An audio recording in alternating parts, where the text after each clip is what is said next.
অপতীৰ্ণ পাৰ্থেনিয়ামে জনস্বাস্থ্যৰ প্ৰতি কঢ়িয়াইছে ভয়ংকৰ ভাবুকি।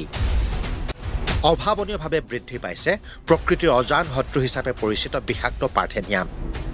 ইয়াৰ দ্বাৰা এলাৰ্জি হয়। সমস্যাটো হৈছে যে ই কাৰ্চিনোজেনিক। বিভিন্ন অনুষ্ঠানত বা কাৰোবাৰ বিয়াত আপুনি কইনাই এবিধ ফুল নিজৰ খোপাত ব্যৱহাৰ কৰা দেখিছে। সৰু সৰু মৰম লগা বগাকৈ সেই ফুলপাহ কইনাই পিন্ধিলে অতি শুৱনি লাগে।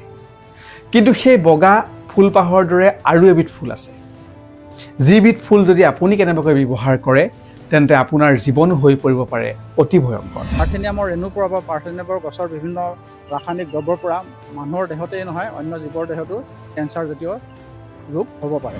মানুহৰ DNA ষ্ট্ৰাকচাৰ পৰিৱৰ্তন কৰিব পাৰে। একোজোপা গছে প্ৰায় 25,000লৈকে গুটি এবাৰ সৃষ্টি কৰিব পাৰে।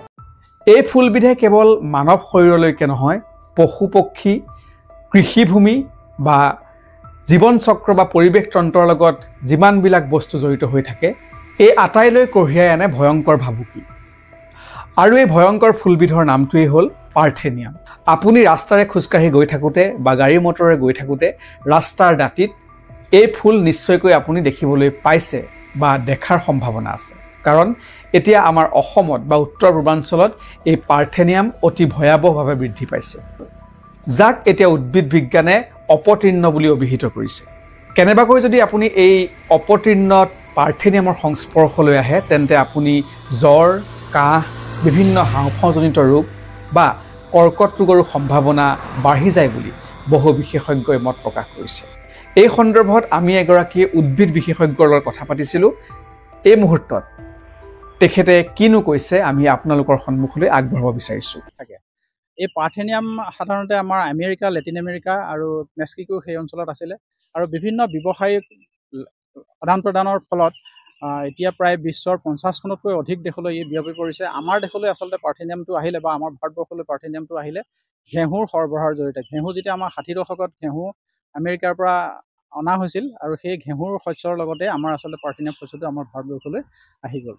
এতিয়া পাৰ্থেনিয়ামটো সাধাৰণতে এটা জেনেৰেল উইড বুলি ধৰা হয়, এটা সাধাৰণ অপতীৰ্ণ বুলি ধৰা হৈছে আৰু ইয়াক ইনভেচিভ স্পেচিছ বা ই এনেকুৱা এটা প্ৰজাতিৰ জীৱ বা উদ্ভিদ, ই যিকোনো পৰিৱেশত যিকোনো অভিযোজিত অৱস্থাত সিহঁতে আচলতে গজি উঠিব পাৰে বা জীয়াই থাকিব পাৰে। গতিকে তাৰ কাৰণে কোনো প্ৰতিপালনৰ প্ৰয়োজন নাই। এতিয়া এই পাৰ্থেনিয়ামৰ আটাইতকৈ বিপদজনক সমস্যাটো হৈছে যে ইয়াৰ দ্বাৰা এলাৰ্জি হয়। সাধাৰণতে আমাৰ শ্বাসতন্ত্ৰৰ সমস্যা হয়, নাক ফুলি যায়, নাক ৰঙা পৰে বা শ্বাস প্ৰশ্বাসৰ জটিলতা আহে, হাওঁফাওৰ বিভিন্ন জটিলতা আহে বা আমাৰ কণ্ঠনলীৰ সমস্যা আহিব পাৰে। এনেকুৱা যথেষ্ট জটিলতা আছে। ইয়াৰ উপৰিও আমাৰ চৰ্মৰোগৰ ই এটা সাংঘাতিক ধৰণৰ ঘাতক। গতিকে বিভিন্ন ধৰণৰ চৰ্মৰোগ বা এলাৰ্জি আমাৰ হ'ব পাৰে। ইয়াৰ উপৰি ইয়াৰ আটাইতকৈ ডাঙৰ সমস্যাটো হৈছে যে ই কাৰ্চিনোজেনিক। বহু বিশেষজ্ঞই কৈছে যে পাৰ্থেনিয়ামৰ ৰেণুৰ পৰা বা পাৰ্থেনিয়ামৰ গছৰ বিভিন্ন ৰাসায়নিক দ্ৰব্যৰ পৰা মানুহৰ দেহতেই নহয় অন্য জীৱৰ দেহতো কেঞ্চাৰজাতীয় ৰোগ হ'ব পাৰে। এতিয়া পাৰ্থেনিয়াম সাধাৰণতে কোনো জীৱই ভক্ষণ নকৰে, গতিকে ইয়াক ধৰা হয় এবিধ বিশেষ ধৰণৰ পয়জনাছ বা বিষাক্ত উদ্ভিদ। গতিকে এই অপতীৰ্ণটো বা এই পাৰ্থেনিয়ামে এতিয়া আমাৰ ভাৰতবৰ্ষতে নহয় গোটেই বিশ্বতে এগ্ৰিকালচাৰ বা অন্য জীৱ প্ৰজাতিৰ বাবে ভাবুকি আহি পৰিছে। এই পাৰ্থেনিয়াম হৈছে সূৰ্যমুখী প্ৰজাতিৰ এক অপতীৰ্ণ। বৰ্তমান সময়ত উত্তৰ আমেৰিকা, নেপাল আৰু চীনৰ পিছত এতিয়া ভাৰতবৰ্ষত এই পাৰ্থেনিয়াম অতি ভয়াৱহভাৱে বৃদ্ধি পাইছে আৰু আমাৰ উত্তৰ পূৰ্বাঞ্চল তথা অসমতো ৰঘুমলাৰ দৰে এই পাৰ্থেনিয়াম বিভিন্ন ঠাইলৈ বিয়পি পৰিছে। আৰু যেতিয়া এই পাৰ্থেনিয়াম ফুলটো শুকাই যায় তেতিয়া ই বতাহৰ লগতো মিলি যায় আৰু বতাহৰ লগত মিলি যোৱাৰ পাছত মানুহৰ শ্বাস প্ৰশ্বাসত ই সমস্যাৰ সৃষ্টি কৰিব পাৰে। ইয়াৰ উপৰিও কেনেবাকৈ যদি জীৱ জন্তুৱে এই পাৰ্থেনিয়াম ভক্ষণ কৰে বা সংস্পৰ্শলৈ আহে তেন্তে সেই জীৱ জন্তুৰ মৃত্যু পৰ্যন্ত হ'ব পাৰে।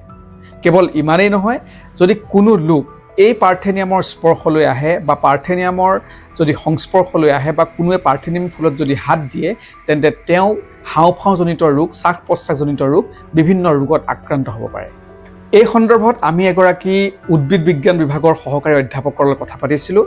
এই মুহূৰ্তত আমি আপোনালোকৰ সন্মুখত তেখেতৰ মন্তব্য শুনাই ল'ব বিচাৰিছোঁ। আৰু পঢ়িছোঁ, গতিকে এই উদ্ভিদটো নিয়ন্ত্ৰণৰ বেলিকা।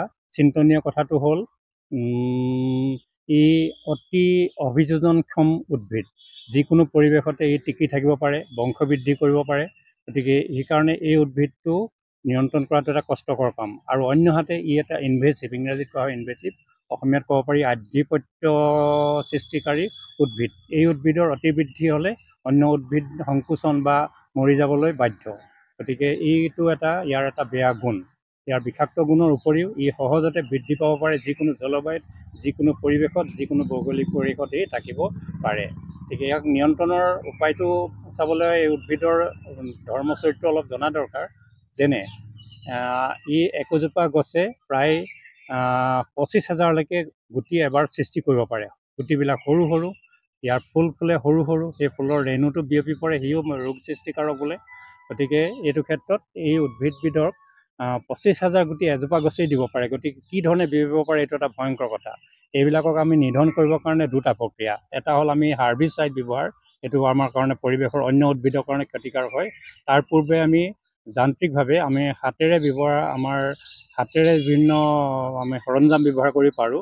এই উদ্ভিদ যেতিয়া বৃদ্ধি হৈ ফুলিবৰ অৱস্থা হ'ব, ফুলাৰ আগে আগে ইয়াক আমি কাটি পেলাব লাগে। কাটি শুকোৱাৰ পাছত কোনো জেগাত কি কৰে, অতি গভীৰ গাঁত খান্দি পেলাই পুতি পেলাই কোনো জেগাত ইয়াক জ্বলাই পেলাই। জ্বলাই পেলোৱাৰ পাছতো সমীপৱৰ্তী স্থানত অসুবিধা এটা হয়। আৰু যি এই উদ্ভিদবিধ নিধন কৰিবলৈ যাব, তেওঁলোকে হাতত গ্লোভছ, ভৰিত বুট জোতা আৰু মাস্ক পিন্ধি যাব লাগিব, কাৰণ ই ক্ষতিকাৰক, ইয়াৰ সকলো অংগ ইয়াৰ ক্ষতিকাৰক বুলি জনা যায়। গতিকে সেইটো এটা কথা। আৰু অন্যহাতে আমাৰ নিমখ ব্যৱহাৰ কৰিও ইয়াক অলপমান নিয়ন্ত্ৰণ কৰিব পাৰি। অৰ্থাৎ 1 কেজি নিমখ 15 লিটাৰ পানী মিহলি কৰি পাৰ্থেনিয়াম গজা জেগাত আমি ছটিয়াই দিলে এই গছজোপা মৰি যায় আৰু শুকাই যায়। শুকোৱাৰ পাছত গছজোপা আকৌ আমি দ্বিতীয়বাৰ নিধন কৰিব লাগিব, হয় জ্বলাই পেলাব লাগিব, নহয় গভীৰ গাঁত খান্দি পুতি পেলাব লাগিব। চাবলগীয়া কথা, ই অৰণ্যত গজি নুঠে। পাৰ্থেনিয়াম গজি উঠে এনেকুৱা ঠাইত য'ত মানুহে বসতি কৰিছিলে আৰু বসতিস্থলখন এৰি গুচি গ'ল, য'ত মানুহে খেতি কৰিছিলে খেতি ঠাইখন এৰি হৈ গ'ল, ক'ৰবাত এখন দেশ আছিলে দেশখন লাহে লাহে এৰা পৰিলে, এবাণ্ডেণ্ট হ'ল, তাতে এইবিলাক গজি উঠে। অৰ্থাৎ বৰ্জিত অঞ্চলবিলাকত, মুকলি বৰ্জিত অঞ্চলবিলাকত ই সহজতে গজি উঠে। গতিকে তেনেকুৱা অঞ্চলবিলাকে যদি আমি অৰণ্যকৰণ কৰি যদি ৰাখিব পাৰোঁ, পাৰ্থেনিয়াম বৃদ্ধি আমাৰ নিয়ন্ত্ৰণ হ'ব। আৰু যি ঠাইত আমি খেতি বাতি কৰোঁ, কেতিয়াবা আমি চন পেলাই থওঁ, সেই অৱস্থাত পাৰ্থেনিয়াম গজি উঠে। এই সময়ত আমাৰ উপায়টো হ'ল আমি সেই নিজৰ হাতৰে যে নিয়ন্ত্ৰণ কৰি ইহঁতক আমি নিয়ন্ত্ৰণলৈ আনিব লাগিব। পাৰ্থেনিয়াম নিয়ন্ত্ৰণ কৰি সম্পূৰ্ণ নিধন কৰিব নোৱাৰি, কিছুমান উদ্ভিদৰ নিচিনা, কিছুমান প্ৰাণীৰ নিচিনাকৈ এই নিয়ন্ত্ৰণ কৰিব পাৰি। আৰু নিয়ন্ত্ৰণৰ কাৰণে আমি এই কৌশলকেইটা জনাটো দৰকাৰ। এই পাৰ্থেনিয়াম গছে মাটিৰ পৰা প্ৰচুৰ পৰিমাণে নাইট্ৰজেন আহৰণ কৰি লয়, যাৰ ফলত মাটিৰ গুণাগুণ অতি বেয়াকৈ হ্ৰাস পায়। আৰু যেতিয়া এই পাৰ্থেনিয়ামৰ সংস্পৰ্শলৈ আহে, তেন্তে সেই মাটিডৰাত অন্যান্য খেতি বা অন্যান্য বিভিন্ন ধৰণৰ উদ্ভিদ কেতিয়াও জীয়াই থাকিব নোৱাৰে। গতিকে এই পাৰ্থেনিয়াম ফুলপাহ দেখিবলৈ যদিও ধুনীয়া, আপুনি কেতিয়াও ইয়াৰ সংস্পৰ্শলৈ নাহিব। আৰু অত্যাধিক তথ্যৰ বাবে নিশ্চয়কৈ আপুনি এগৰাকী প্ৰকৃতি বিশেষজ্ঞ বা উদ্ভিদ বিজ্ঞান বিশেষজ্ঞৰ কথা পাতিব আৰু এই পাৰ্থেনিয়ামৰ ভয়াৱহতাৰ বিষয়ে নিশ্চয়কৈ তাত অধিক জানিব পাৰিব।